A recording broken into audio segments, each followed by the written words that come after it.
Hello, overcomers, and welcome to this episode of Connect Over Coffee. I'm Runsi, the founder of Overcome, and today we are joined by a very special guest, Dr. Daniel Heller. So, Dr. Heller is the head of the Cancer Nanomedicine Lab at Memorial Sloan Kettering Cancer Center and a professor in the Department of Pharmacology at Weill Cornell Medicine at Cornell University. His lab focuses on the development of nanoscale technologies for the treatment, diagnosis, and research of cancer. Dr. Heller is involved in and leading some of the finest path-breaking work in early detection as well as recurrence management in ovarian cancer with nanomedicine. So grab your favorite beverage. I have mine, and join us for the next 45 minutes to an hour as we talk to Dr. Heller on the about the role of nanomedicine in bringing forth the much needed change in the landscape of cancer. And if you have any questions as we go along, please type in the comment sections below and we'll try to get it addressed post the discussion. And as I always say, please share this insightful information globally with anyone who may benefit from all the pearls of wisdom he's about to share with us. So with that, a huge welcome to you, Dr. Heller, to this episode of Connect Over Coffee. An honor to have you with us. Thanks so much. Thank you so much for having me. We love that skyline, by the way, behind you. It brings about that character. So Long Island City is a good place. Exactly. So lots of questions for you. But before we get started on, as we delve deeper, tell us, what is nanomedicine and how is it used today in the treatment of major diseases, and how are they typically administered? So nanomedicine comes from nanotechnology, which is and nanotechnology is really the study of synthetic materials that people make, that people engineers and physicists and chemists synthesize that are on the dimension of 1 to up to a few hundred nanometers. And so that means 1 nanometer is about 100,000 times smaller than the diameter of a single hair of someone's hair on their head. And so we're talking something down to, down to that size. And so those are materials. And over the past few decades, people have developed all sorts of different nanotechnologies that have an impact or have a potential impact in medicine. And I guess canonically, nanomedicines have been, or kind of for the most obvious current use of nanomedicines have been nanoparticles for drug delivery, and including RNA delivery. And one big example that everybody might now know is that the COVID vaccines from Moderna and BioNTech, those are both nanomedicines. They are particles that have RNA inside of them, but actually are a mix of various different lipids that all kind of assemble together into a particle. And those particles are around 100 nanometers in size. So maybe a bit bigger than 100,000 times smaller than the diameter of a hair, but definitely in what we call the nano size, like 1 to a couple hundred nanometers. And so those particles are obviously very important in therapy. And now people are using those to do other exciting things, like make cancer vaccines. Okay, thank you. So as we understand, your lab is working on diagnostic technologies for early cancer detection, right? Tell us more about this fascinating project and these devices that you're developing at your lab. So one of the other big areas that is in the kind of the field of nanomedicine or nanotechnology related to medicine is nanosensors and also imaging agents. And so we work on nanosensors and also drug delivery, but especially for ovarian cancer, we're excited about nanosensors. And this all came about early on in my career in the faculty of Memorial Sloan Kettering, when I was in the lobby here. And I ran into a gynecologic oncologist. And at the time, I hadn't been working on ovarian cancer. And he asked me, what do you do? And I said, well, we make technologies, including sensors. And he said, well, we really need a sensor because we need a way to detect ovarian cancer better. And that got us, that was exactly what I needed at the time, which was a big problem to go after, to solve, where we could potentially try to develop technologies like these sensor technologies to detect ovarian cancer. And since then, that was about 10 years ago, I've been a large component of my lab has been focused on the detection of ovarian cancer. So, And go ahead. yeah, go ahead. I was going to go into it, but if you Yeah, have a that's what, specific question, no, I'll no, go. we are on the same page because I Okay. was going to ask you about, tell us more about, this particular project. Yes. Terrific. So we actually, it kind of became multiple projects, which is great because we want multiple shots on goal. It begun with trying to make implantable sensors for ovarian cancer, and we're still working on that. Where basically the question is, can we detect one big question about detecting ovarian cancer with serum biomarkers like CA-125 has been that those are serum biomarkers, and they often don't get to high enough levels in the blood until later stage cancer. And that's been one of the big issues with HE4, CA-125, these kind of now FDA approved biomarkers for ovarian cancer. And so one question that we had is, well, what if we made an implantable sensor, something that can be put closer to where the disease originates, like in the uterine cavity? If we had a sensor there that could monitor for biomarkers like CA-125, could we detect elevated levels of CA-125 at an earlier stage, or other biomarkers? And so we've been working on that here in collaboration now, originally with Doug Levine, who asked me that question, but now with Caroline Roche, who's a surgeon here. And we're trying to understand what happens to these biomarkers in the uterine cavity. And one thing we've found is that these biomarkers are often elevated at much higher levels in the uterine cavity than they are in the serum.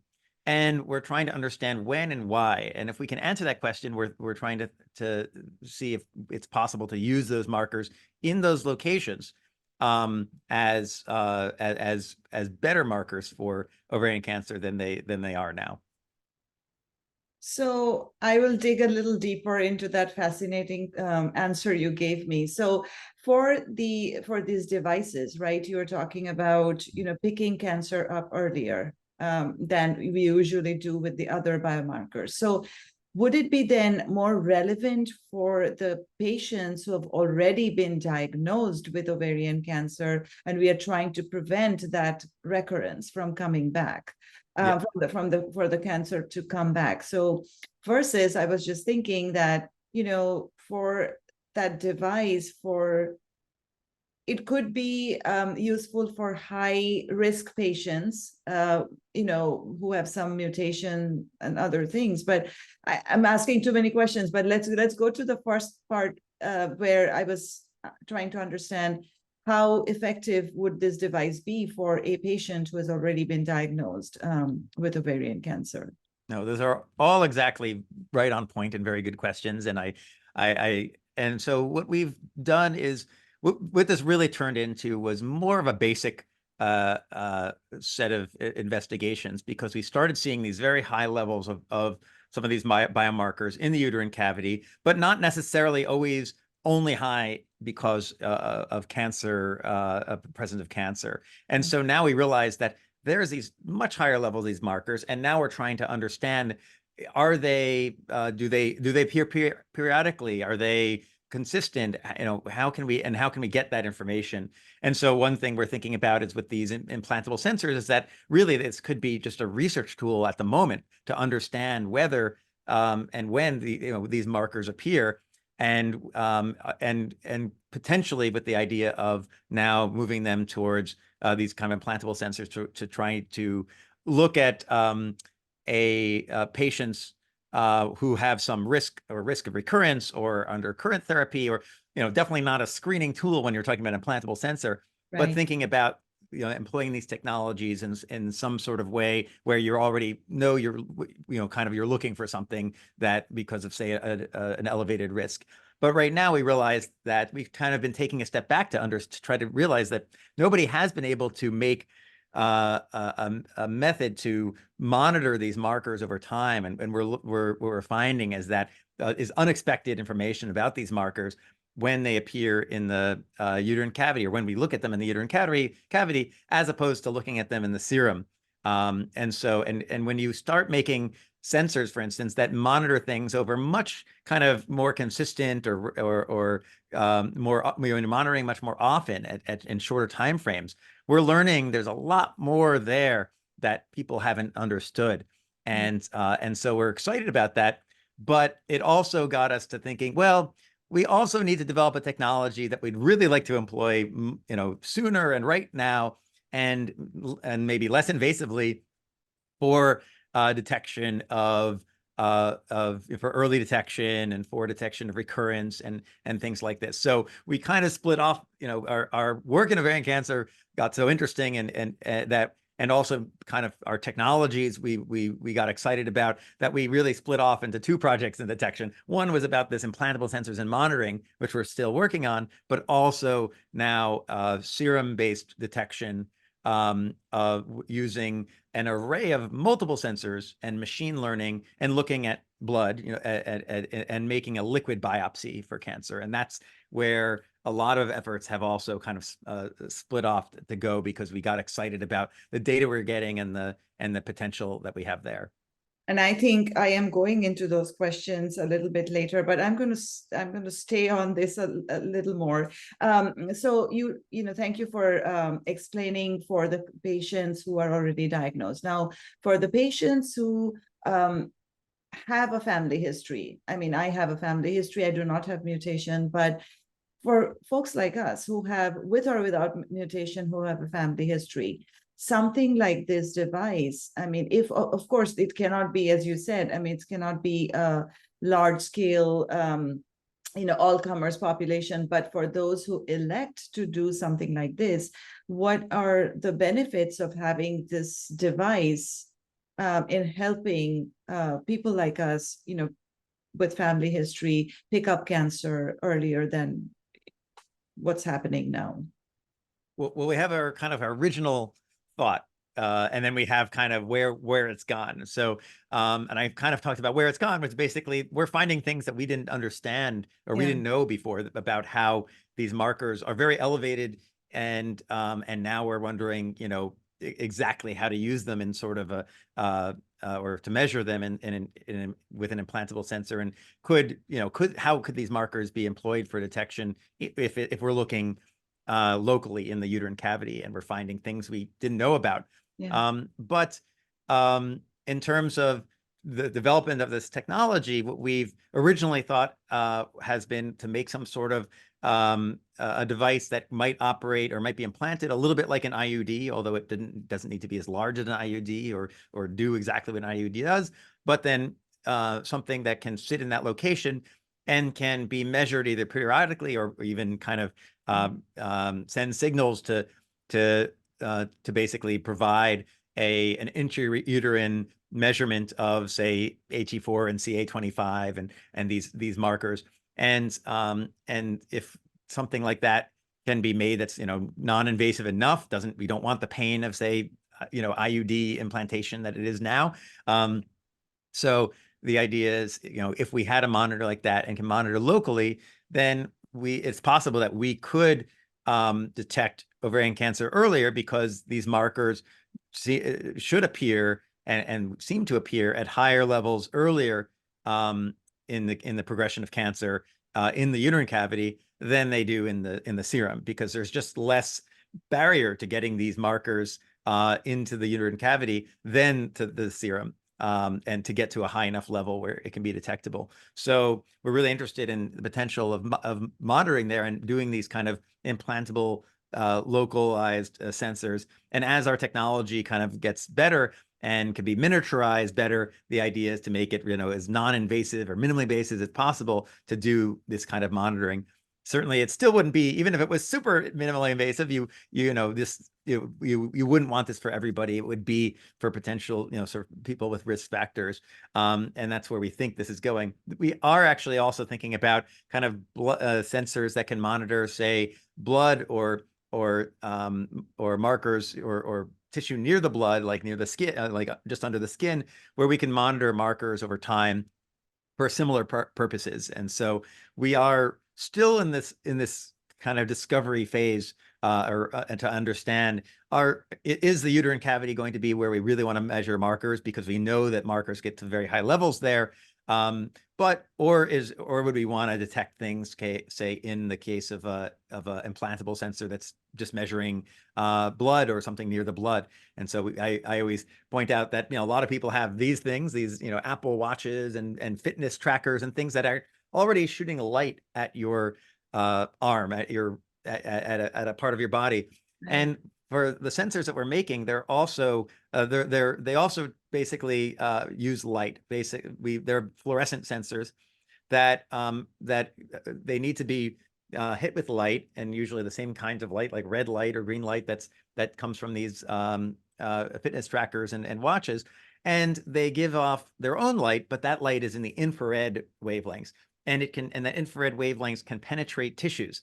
So we can get a small signal that comes out of say a sensor that might be implanted right under your watch, Yeah. and can send information back into the watch. And that way, you can get a lot more information, and you can get molecular information from markers that may be inside the body, even when you're using some sort of watch or fitness tracker, if we can do that implantation. Obviously, that implantation is, even though we're talking about super tiny materials, is not completely non-invasive, Right. although it shouldn't be any more invasive than getting a very small tattoo in the end. And so it's possible to think about different ways that we can monitor these markers over time, and watch for any marker changes. And we'd still think that this would be in the case of something that say someone that's being treated for cancer or is looking at recurrence, can be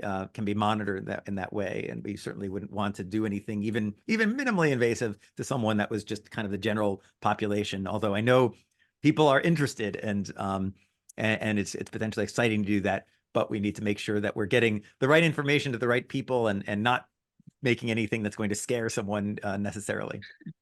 That makes sense. Thank you. So I was reading about a sensor that you have developed that can be trained to sniff for cancer. And this is the one that I think you were talking about with the help of AI, right? So in terms of accuracy, I mean, how are these sensors, in your opinion, more improved than whatever we have available, the gold standard tests like CA-125 and etc. that are available today?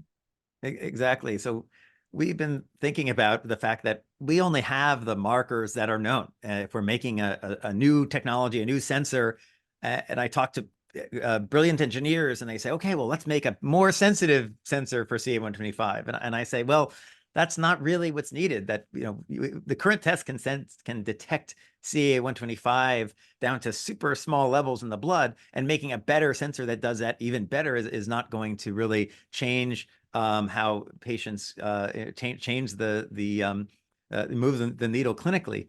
And so the issue is that we just don't have great enough markers yet that can do what we want. CA-125 is a very good marker, but it can't be used in an early screening type approach. It's very useful for monitoring prognosis and recurrence and various other things, but really not kind of general screening. And also it's very good, but it still can be improved even for things like prognosis and recurrence.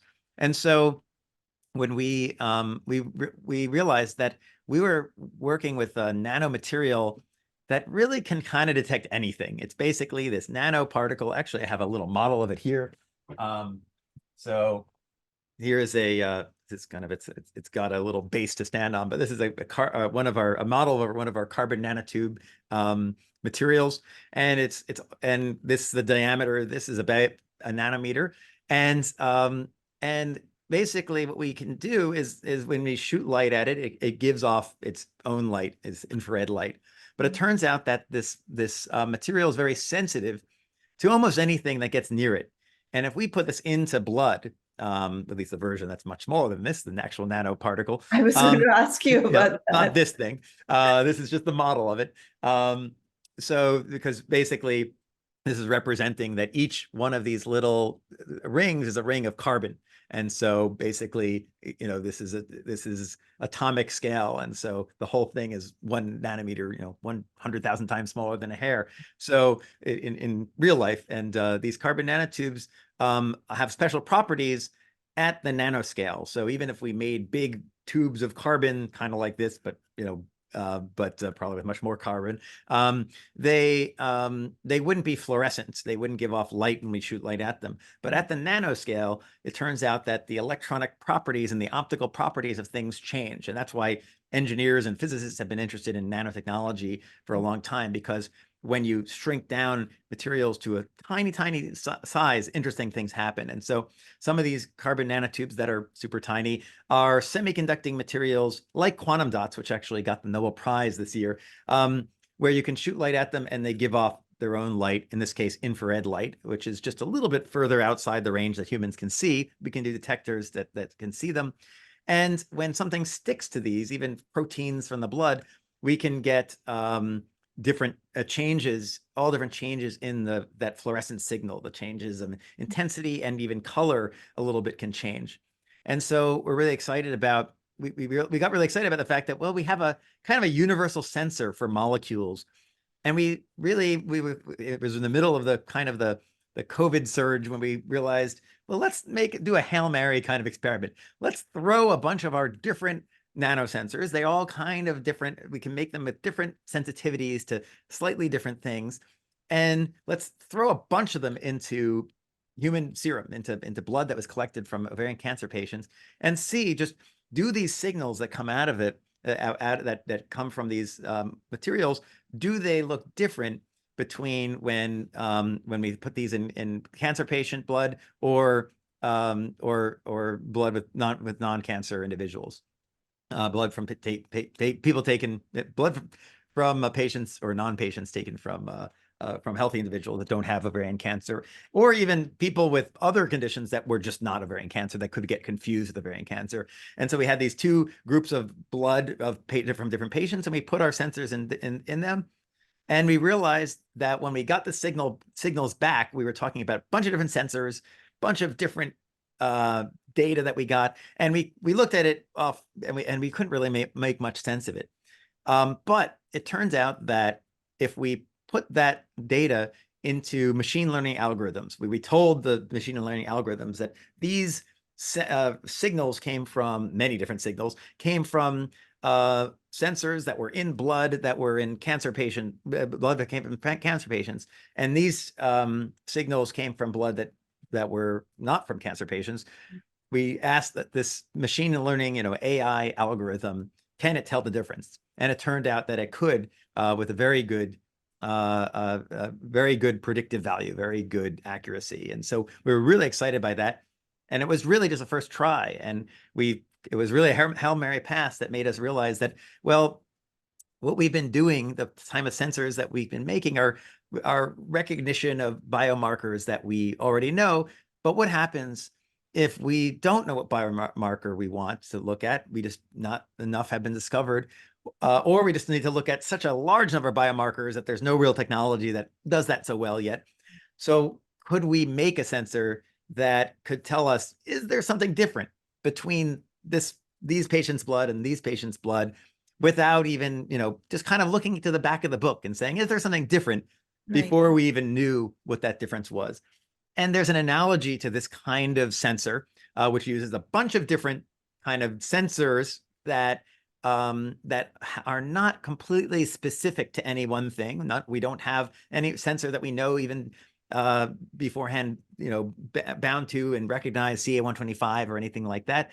They were kind of all not super specific. And this is very similar to how the nose works, which is why the idea is sniffing for cancer. But it's basically because we're not talking about things in the air that this detector is sensing. It's detecting things that are in blood, in liquid. But the idea is similar to how the nose works, that your nose, really, you can distinguish, or between you and your nose and your brain, you can distinguish about 1 trillion different smells. Mm-hmm. That's a huge number of different smells. And at least that's the estimate. But you only have a few hundred receptors, olfactory receptors, sensors for smells in your body, really kind of above your nose. And those smell receptors, those olfactory receptors, what they do is they bind to odor molecules, but not so specifically to any one, so that you could only, if they were super specific, you could only detect a few hundred smells. But they bind to different smell molecules, and they make a pattern of binding to, kind of molecule binding to different sensors. But they make a pattern that between all those different odor molecules that could potentially bind to your sensors in your nose, and you make a pattern, and that pattern is interpreted by your brain. And your brain can say, oh, well, based on this pattern, this smells like, something you recognize, a great, salmon or steak or perfume or something. Yeah. And so that have, really a bunch of different markers, a bunch of different molecules that are causing that smell. And so what we're doing is using that as an analogy and saying, well, if we have a bunch of different sensors that all bind to different things, but not very specifically, can we use that to detect cancer by, instead of using the brain to make senses of these patterns, but by using machine learning algorithms? So this is fascinating. So what if you detect the difference, as you're saying? I mean, I understand it's non-specific, but it is definitive in the sense that it is different. So once you have established that, what do you do with that information? So now that so once we make a so we basically get all this information, we train this algorithm to say, to say these are the responses of our sensors from cancer, and these are not. And then our algorithm can tell us, oh, we think we can, it thinks it can get a pattern, and it thinks it can basically spit back to us the data with a certain accuracy. In this case, we got an accuracy that was better than, with our first try at least, better than CA-125 accuracy. And so that was exciting. And we also have to then take another set of patients and say, oh, let's validate this. Does it really do it just as well with a new set of patients? And it did. It was just as good. And so that tells us that we really had something there. We weren't being confused by some sort of thing the algorithm was doing. Then we also made sure that we had to just do a lot of science, a lot of different validations. We had to make sure that, well, were we being tricked? Because maybe there were drugs that the cancer patients were getting that the sensor was detecting that weren't being given to non-cancer patients, and we had to validate for that. We did that. And so we did all sorts of different validations to say that, we weren't being tricked. At least now we believe we weren't being tricked. And now the idea is to move forward to try this with patient samples from different parts of the country, but also to see what is the next step? Where would we go with this if we have a sensor that can detect? Now, just getting it a little bit better than CA-125, it's significantly better, but not getting us 99.999% accuracy yet. Where do we go? And it shouldn't. We only had tried this with a few hundred patients, but now we need to try this with many more patients. So we need to get we're building sets of collaborators that can get us more samples. And then the main questions are what would be the best thing? Well, we'd love to detect early stage cancer. The issue is that because so few patients get detected with early stage ovarian cancer, the number of samples that we can use to try this with, to develop the sensor with, are very small. And the issue about machine learning is that it likes bigger sets of samples. And with early stage ovarian cancer, we have small numbers. So we definitely need more. And so definitely contact your local ovarian cancer researcher if you ever have if someone has samples from early stage ovarian cancer patient blood, because those are very valuable samples that should not get thrown away. But then we were asking, what other things can we do with this sensor in the meantime, while we're waiting for accruing, getting these samples from early stage ovarian cancer patients, can we ask other questions? And one of those questions is, well, actually, there's multiple. One is, can we detect recurrence early? Maybe really as a proxy for early stage cancer, just because we can get those samples easier for recurrence. We could also ask the question, how does treatment change things? And so if we, can we predict, can we see recurrence? Can we predict recurrence? But can we also differentiate, when recurrence happens versus versus certain patients on different therapies? Can we kind of use the sensor to help determine which therapy could be used? And then we're also looking at, can we just use this as some sort of triage for patients that come into a doctor's office with certain types of symptoms, or like a nexal mass, some sort of thing that maybe needs surgery, but we don't know whether it can be whether it's cancer or not. So there's definitely lots of places that a test like this could be used, and we're trying to figure out right now the best ones, and also kind of what can we, because it can be used to answer many or address many different questions, what are the best questions to ask it? And so that's where we're going very broadly.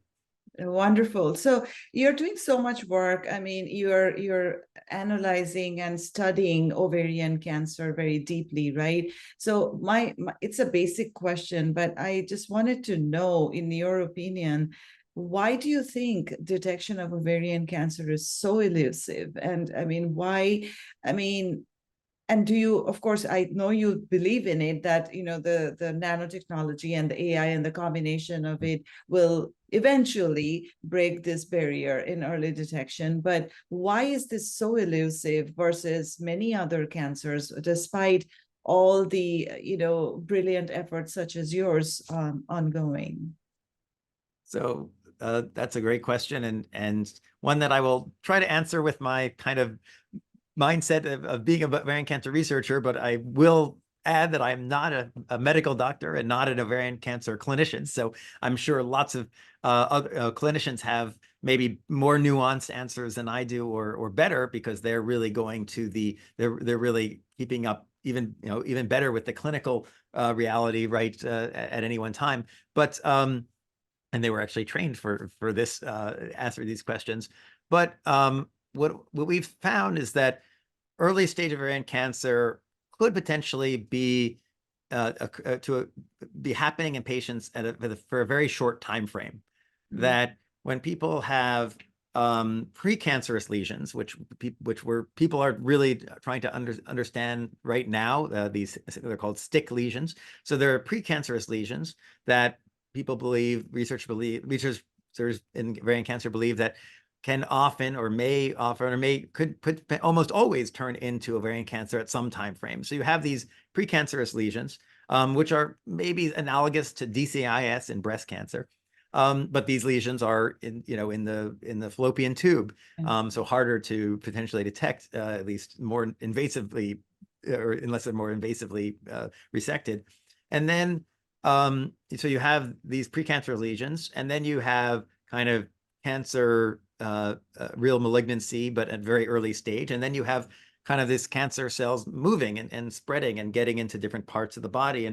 And because there's really no barrier between the ovaries and fallopian tube where the cancer originates, and the peritoneum, the peritoneal cavity, like really where the belly is, that many times these cancer cells, when they start moving, they get into these other spaces quite quickly, and can become metastatic cancer fairly quickly. And so we believe that there's a fairly short time frame for many patients, not maybe for every patient, that this whole process from cancer to kind of mobile cancer cells in different areas of the body may happen. And so it's important to understand these early stage lesions, and maybe if one can detect those, that might be just as good or maybe better than detecting kind of stage 1 cancer. And then certainly figuring out this time frame and how this process works even better can help. And so but right now we know that in the clinic, there's very few patients that are diagnosed with stage 1 ovarian cancer. And that's, and these are potential reasons why, or one potential reason why this is true is that it may just be a very short time frame that there is kind of stage 1 ovarian cancer. At least that's one type of thinking. But there's a lot still unknown, and the ovarian cancer research field is very there's still many unanswered questions, and there are people working really hard at it, and I'm proud to be part of that community and working with some of those people, although in more of a technology focus. But there's some amazing work going on right now. Thank you. And if you bring up an important point about that short duration, between which the cancer develops. So I was just thinking that, even if we came up with a, annual screening or something like that eventually, and if the cancer develops in between that 12-month period, which, you're saying it could be a short duration development, then we are not going to, we are still chasing it. We are still kind of in the chasing the ovarian cancer mode. So this still remains a challenge. And that's why I think the new research and the new procedures coming out with preventive care are so important. I mean, removing the fallopian tubes. I'm sure you've been talking about that a lot, because that may be a great advance. But understanding exactly on whom that should be done is very important, and certainly spreading the word about that kind of procedure, but also the research trying to determine exactly when that could be done or when that should be done is so important.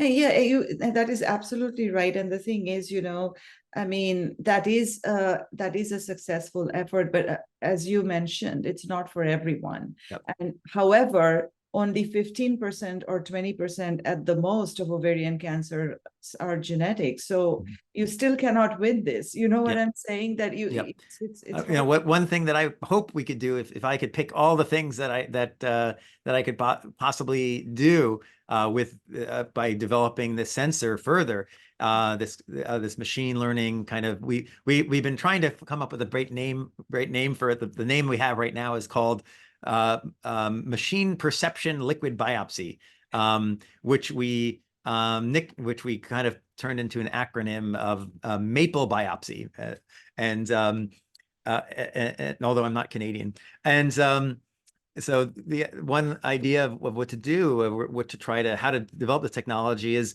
that can we just figure out, who should be, can we find that a marker, a set of markers, or just use this test to determine who should be, on whom preventive care should be done, like removing the fallopian tubes. And so it could be that can we ask the question, can we detect when someone has one of these in situ lesions, these stick lesions? Maybe that is a great thing to know with this kind of test, that if we don't know what marker we're looking for, can we just figure out, maybe there's a marker that appears when people have these lesions. And certainly we'd love to know if there's a marker that appears when someone has this stage 1 cancer. And so we're trying to really follow the literature and the field and where the ovarian cancer community is what they're understanding right now, to be able to ask the best question that we can. And that's why I'm so lucky to be kind of developing technology in a cancer center where we can really have access to the best questions and the latest research to try to use this technology in the best way possible. Yeah, and you mentioned, liquid biopsy, right? And so you are doing some work related to that. So, and I've been reading a lot about this particular thing. It's just everywhere. Everyone's trying it. So how do you think, I mean, you mentioned a couple of things in terms of how it helps or could eventually help, but for this thing to come to clinic or just, as a common practice, how far do you think we are from that horizon? So for this technology, the nice thing is we're already using patient samples to develop it. And so as soon as we have something where the accuracy that we have for a particular stage of cancer or clinical indication is good enough, we can immediately start translating it to the clinic in various ways. And certainly at some point, we need to make sure that we have it needs to be transferred to a company. We've actually spun out a very early stage startup company, or in the process of spinning that out of the lab, because oftentimes these kind of technologies just need more development time and effort and funding. And so we realize that at some point it has to move out of the lab to then get to the place where it could be an FDA approved test.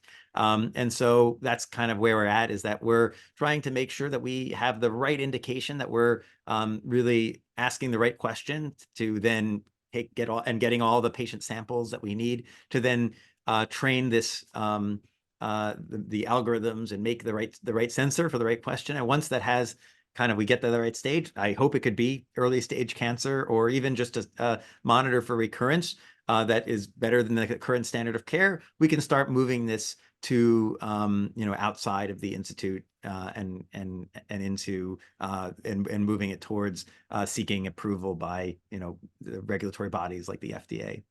It's going. People always ask, how long does this take? And I was going to say, and I know that might be your next question, so apologies to interrupt. But the nice thing is it can be quick once we really have that answer of, we have the numbers of the accuracy of detection. We have the indication. We don't have that yet. We just know that we can detect ovarian cancer better than CA-125, but we know that that's not quite good enough to move there just yet. And so we hope in the next year or two, we can really get data on a very good, maybe 2 years, because we're accruing samples, a good data on that indication. And then from there, if we have the data that we think is exciting, then from that point, we hope that another maybe 2 years or so, or 2 or 3 years, it could reach kind of the stage where it can get approval somewhere. We think that that could be moved earlier, possibly, depending on when we get when we can do these tests, when we can get the samples that we need. But so I'm hoping within 5 years, and hoping for even earlier. But it's a little bit it's hard to predict at the moment. But once we have something, it should only take a couple of years to get to the kind of approval stage. 5 was my timeline too, so it kind of matched what you said. Thank you. So you are also working on targeting drugs to the tumor microenvironment with your nanomedicines, right? It seems that right now you're focused on kidney disease and brain cancer. So how do you see this technology translating into ovarian cancer? And yeah, we have done a lot of work in brain and kidneys, and only a little bit with in terms of our drug delivery work in ovarian cancer. And but we would like to do more. We have what we're excited about is that we have a technology that can get drugs across an intact blood-brain barrier. And it turns out that I think there's a small but significant number of people who get ovarian cancer where it can metastasize to the brain, yes, but I think it's still fairly rare. And we believe that for anyone who has a metastatic cancer that goes to the brain, that this kind of technology could be useful. And so we're really excited about that, because basically either certainly brain cancers, but also cancers that metastasize to the brain, it's all all of that needs better methods of treatment, because it's very hard to get drugs into the brain to stay there and to treat many kinds of diseases. And so even if someone has a great drug that works in other parts of the body, it often doesn't work in the brain. But in general, we're trying to understand how to get drugs across barriers in the body. Can we get them? How do we get a drug that may work on ovarian cancer, but just can't get enough into the cancer enough that we can get it, that it can be useful? How do we get it there better? And so how do we target drugs to a tumor? Often people think about targeted therapy or precision medicine, where you have a molecule that that goes everywhere in the body, but may only be really be able to hit targets in that tumor. And the problem is that it's very hard to make a molecule that's so specific for just something that's only in the tumor.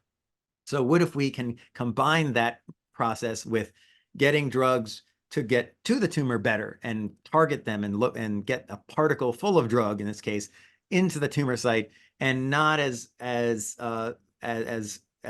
directed to or at lower concentrations, lower levels in other parts of the body that may cause side effects. And so we're thinking about that a lot, and how to best do that. So I think depending on how this work goes for, say, the brain and the kidneys, and where we are working on other cancers, we can definitely move this towards ovarian cancer in the future. So even though we are kind of making findings right now, our earlier findings have been in brain and kidney, or current findings, we can definitely, when we see that this is kind of getting to the level of working in a certain way that may work in ovarian cancer, we can switch it towards ovarian cancer pretty easily. We can put different drugs in these particles quite easily and target ovarian cancer. So even if we're not, the current work at the moment in the bench, people aren't working on this kind of these targeted medicines in ovarian cancer models,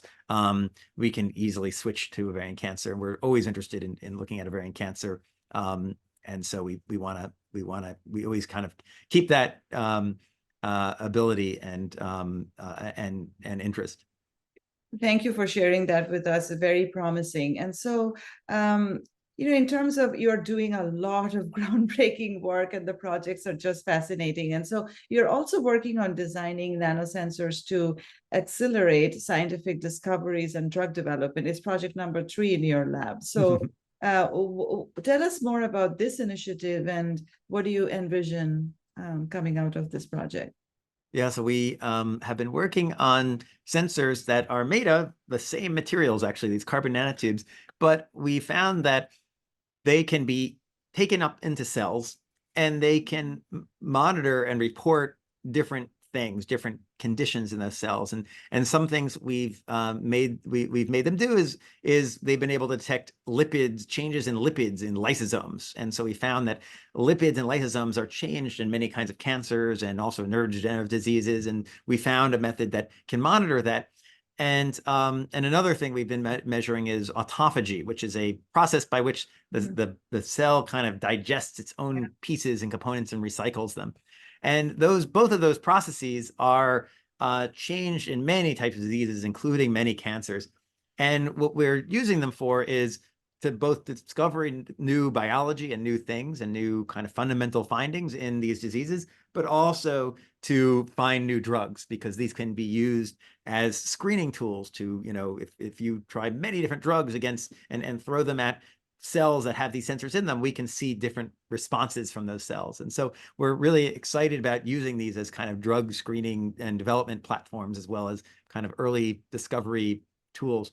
And actually, the autophagy work that we did involves ovarian cancer. We had been finding that in the literature that certain ovarian cancers can be potentially treated better if autophagy is turned on in ovarian cancer cells. And so if the cells start digesting their components faster, then it's possible that those can actually cause cancer cells to die. And so so this process is not understood enough in so many different cells and cancers. And so when we made this, what we did is we found out that this tool, these sensors for autophagy, can actually be used in live models of disease and models of ovarian cancer. And we've been even able to use it to monitor a drug and to see whether it was working and turning on autophagy in the cancer model. And so we thought that was exciting. And but it's really just an early discovery tool that could be used to learn more about kind of why ovarian cancers can be treated by turning on this process, and in what context, because it's probably not every ovarian cancer that will operate the same. And so we're really excited about using this as a basic discovery tool. My guess is that some of this work will not be done in my lab. It looks like based on the way I'm talking, it sounds like my lab does everything and it must have 100 people. But no, we have kind of really 20 at the maximum people. And some of this work is going to be done outside of my lab. For instance, one of the postdoctoral researchers that did a lot of the work on this sensor, this autophagy sensor, and also on the ovarian cancer machine learning sensor, she's starting her own research lab at Georgia Tech. And her name is Mijin Kim, and she's brilliant, and she's going to do a lot of the work, I think, on autophagy and detecting other cancers. And so I'm happy that kind of we're able to, that my lab is not going to be the one that that does every single one of these projects, because it can't, but brilliant people like her can do this too.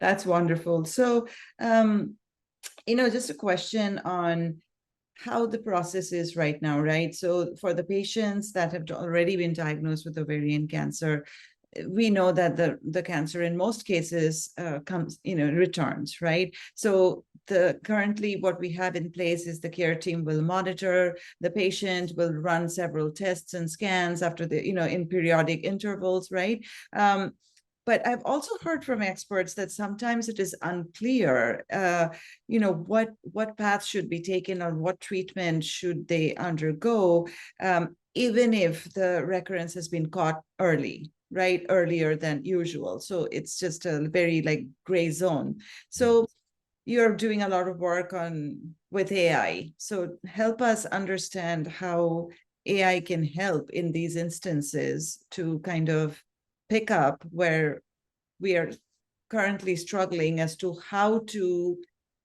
treat that patient whose recurrence has been caught early.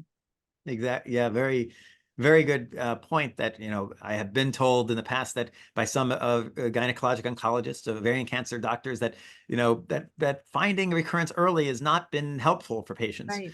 And I think that is because of exactly what you said, that we just don't know what to treat these patients with. And if you're now going towards these kind of experimental treatments, that some of them work and some of them don't, and some of them might cause more harm than good. And so, but I don't think it means that we shouldn't try to make it a way to detect early recurrence of ovarian cancer. Partially because new things are being found all the time. So I recently read a study on kind of secondary surgery, that after the first surgery is done and then this patient recurs, in the past you really wouldn't do surgery again.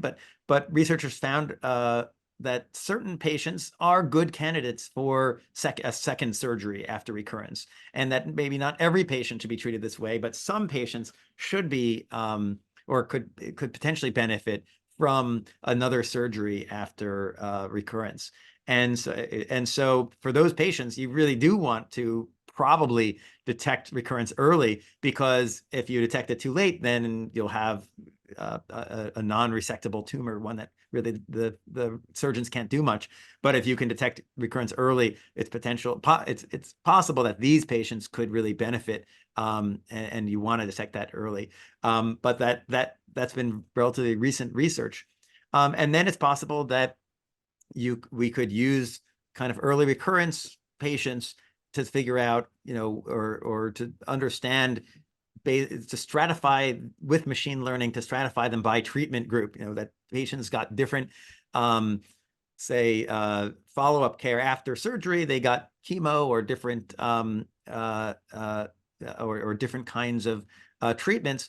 And we want to know, what we could potentially use the sensors and machine learning to understand which treatments are going to be better, and to predict which ones hopefully could best benefit the patient. So but we need a lot of numbers of patients that be able to use machine learning algorithms and these sensors well, and basically put them in different groups. But the hope is that we could use this kind of technology to understand which patients, which type of treatments are the best for which kind of patients, and to potentially even find a way to predict recurrence earlier than it can be found now, and to put more people into a setting where surgery could be a second surgery, or some other type of treatment could be helpful to them now, when maybe if you detected it later, those treatments wouldn't be useful. So we're still trying to understand a lot of things here, but I'm quite hopeful that if we're starting to look at recurrence, in the setting of recurrence, that because there are more drugs going in the market and more treatments being tested all the time, that this kind of idea that detecting recurrence isn't useful is kind of history, and that we'll always want to know when someone is detected, when someone has recurrence, and the earlier the better on detecting recurrence, because we'll want to be able to treat someone as well as possible, and with as much possible of curing them as possible. And so the hope is that early recurrence could be a good thing, and I think it just may need a little bit more time and new treatments. Yeah, and I agree with you 200% on that. So we are approaching the top of the hour, but so much. I mean, I have not even gone through half of my questions, I think. So we'll probably bring you back for round two. But just in summary, if you wanted to give us the top 3 takeaways of nanomedicine, right, that you would want us to help, understand better. And, if there are any toxicities involved in actually using nanomedicine as a practice, what would you share with us? So just like any other new medicines, the questions about toxicities and issues are the same. Nanomedicines don't have any inherent toxicities just because they are certain sizes. And I would also say that nanotechnology is really when people and nanomedicine is really when people make particles or nano-sized things. They may be medicines, they may be other non-medicines, but those technologies, it turns out there's nothing inherently dangerous about them because of that size, and that they could be great, they could be toxic. It's really just a different sized chemical. And also, it turns out that many things in the human body, many proteins in the human body are nano-sized. We just don't call them nanotechnology because the body made them instead of people making them. And so there's really not so big of a difference between nanotechnology and, say, many other technologies or chemistries. It's just that now, because we have the abilities to manipulate and understand things at this size scale, at this nano size, that these things are coming into the market. And the COVID vaccines and other drugs are nanomedicines, are nanotechnologies that are already in the clinic. And we're hoping that we can just keep making them better and better and better, and treating patients with more and more advanced technologies like this, more advanced medicines that could either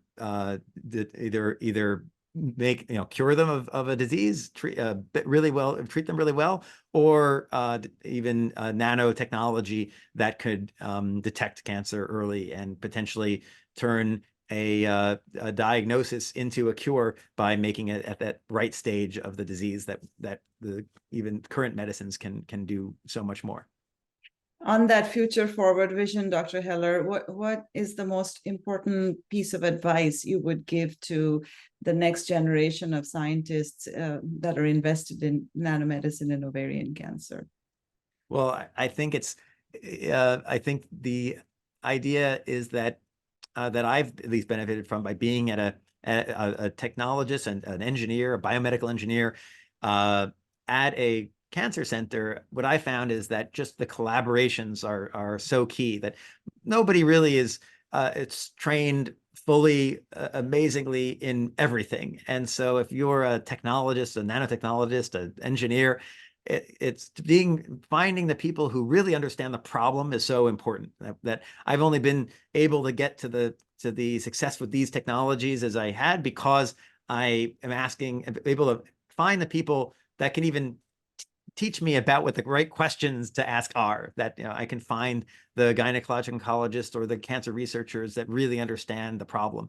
And so bringing together the technologies, the people that really make the technologies and want to understand the technologies, with the people who really understand the disease and treat the disease is so crucial. And so finding more ways to get these interactions to happen is key to developing the best kind of medicines, both nano and regular. Thank you. And I know I haven't asked all the questions I had in my list, but what have I not asked you, like in terms of a burning question that you would like to share with us? I think you've gotten to you really put me through the test, and I love to be tested and understand and ask questions. And so really, all your questions have been great, and I'm just excited to have to share our work, to share these thoughts, and I'm really excited about the work you're doing to spread the word on ovarian cancer, and both the clinical side and the research side. Thank you. And just in closing, and this is a question I ask all my episode guests, what message of overcoming would you like to share with our overcomers and everyone that's listening today? So I think that the research is really moving fast. Of course, never fast enough for what for what people want at the moment. And but there's definitely hope, because there's people who are, so many people that work like the people that I work with, the clinicians, the people in the lab, the people in so many different labs that are really working tirelessly to make new cures and new diagnostics and new treatments. And there's definitely hope. And certainly if you have questions about symptoms, to talk to people like, or you suspect something, or just have questions, talk to people like Runcie, because she knows best. Wow, that's a big one, but thank you so much, Dr. Heller. This was amazing. We had so much fun. I had so much fun asking you these questions and learning so much from you about this fascinating work that you are doing. Thank you for sharing your time and your invaluable knowledge with us. And overcomers, I know that this was fantastic for you as well, because we learned so many new things today from Dr. Heller. So please share this information far and wide with anyone who may benefit from all the pearls of wisdom he so willingly shared with us. And we'll be back with the next episode of Connect Over Coffee very soon. Until then, you keep overcoming. Thank you and bye. Thank you.